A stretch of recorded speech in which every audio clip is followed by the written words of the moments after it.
трагичниот пожар во дискотеката во Кучани. Надлежните спроведуваат истрага која треба да даде многу одговори за тоа која е причината за оваа трагедија. Истрагата се спроведува во Кучани, од каде во живо го вклучуваме колегата Мартин Арсов. Мартин, ноќта ја мина во Кучани.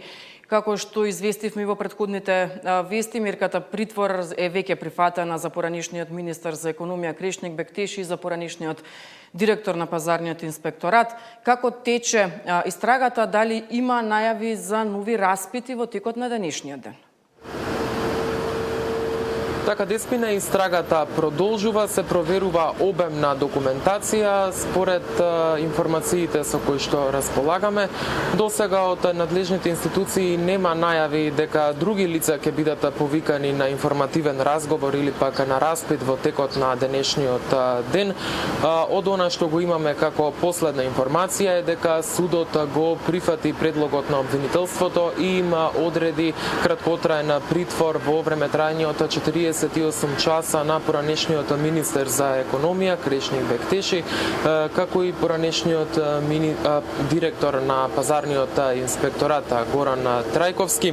48 часа притвор доби и Беким Максути, поранешниот директор на дирекцијата за заштита и спасување. Сега вкупниот број на лица на кои им е одреден краткотраен притвор на предлог на обвинителството изнесува 14. Се уште немаме информација ниту во кој затвор ќе бидат испратени. Ова следи откако речиси 24 часа на информативен разговор беше задржан поранешниот министер за економија Крешник Бектеши во полициската станица Карпош и доцна попладнето вчера со лисици на рацете со возило на интервентната полиција заедно со поранешниот директор на пазарниот инспекторат и уште едно лице беа донесени овде во Основниот суд во Кочани, каде што дадоа исказ пред судија на претходна постапка.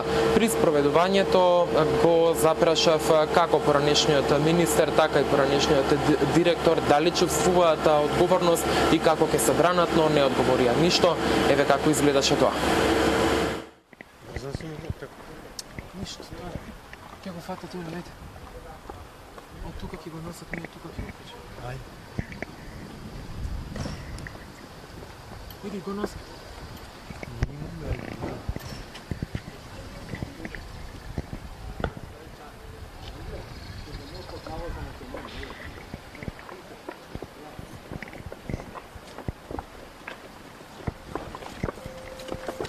Чувствувате ли одговорност? Поленка. Со што ќе се браните? Чувствувате ли одговорност?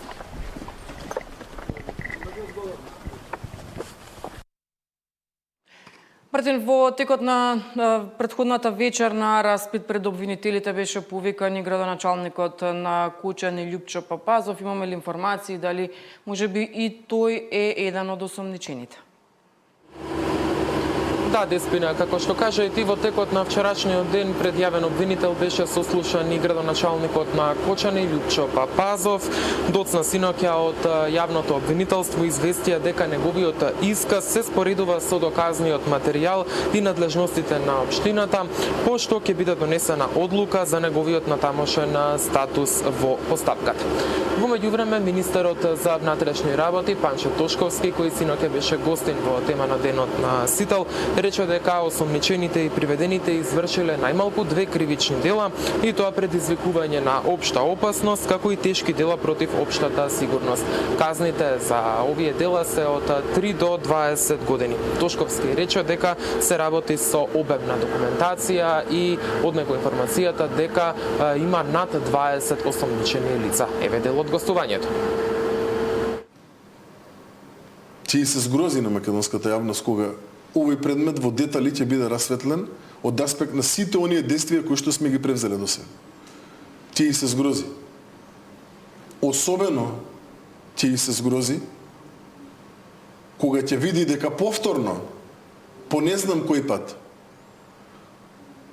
последица на овие незаконитости е мито и корупција.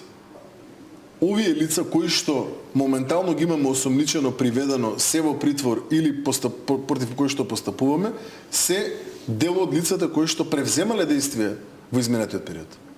За сите оние кои што ќе утврдиме дека од денешен аспект не превзеле соодветно действие, ве уверувам дека соодветно ќе постапиме за тие.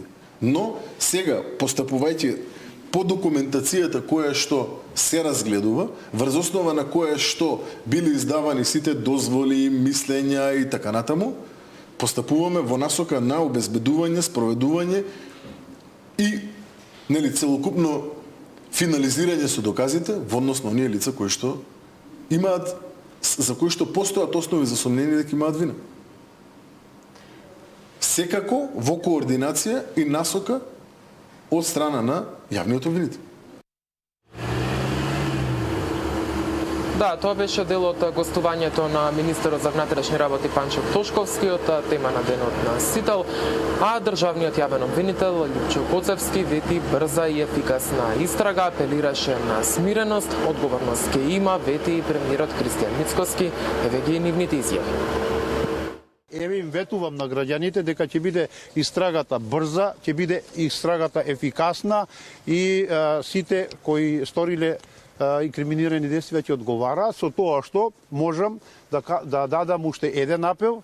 Секако ги разбирам граѓаните дека имаат огромна тага и болка, но и гневот што го чувствуваат, бидејќи го чувствуваат сите, па го чувствувам и јас како јавен обвинител, но апелирам до сите дека во ова време во кое мораме смирено да се обединиме и целата своја енергија да ја насочиме кон тоа да се осигураме дека виновниците за ова дело ќе одговараат и никогаш повеќе нема да се соочиме со вакви тешки последици. Во 24-та видовме како му подпишано. Бидејќи на тоа бројче архивско на кое што се води оваа фалсификувана лиценца е кореспонденција со странски инвеститор. И тука повторно ќе кажам, да им одговорам на оние што прават полноќни пресконференции. Тука нема политика. Ќе одговарате сите, кои што сте се дрзнале на овој начин да водите политика на грбот на граѓаните и на животите кои што овие деца ги изгубија. И нема да има милост, од дома ќе ги вадиме. Ако мислат дека ќе се обидат на етничка карта да играат и на политиканство кое што вчера се обидува со тие полноќни пресконференции. Од дома за ушти ќе ги вадиме. Ова треба да го знаат. Так, само за сублимат од вчерашниот ден во градскиот парк во Кочани беше одржан и мирен собир. Стотици граѓани се собраа во чест на загинатите во запалената Кочанска дискотека. Се подпишаа во книгата на жалост, запалија свети, положија свежо цвеќе. Потоа мирниот собир се претвори во протестен марш кој што резултираше и со инциденти за кои веќе известивме и вчера. За денеска нема најави за нови протести овде во Кочани. Ние остануваме овде деспина со нови информации, секако ќе се видиме и за помалку од 1 час. Мартин, да, остануваш во Кучани, остануваш да следиш истрагата, многу повеќе од тебе очекуваме и во вестите во 9 часот.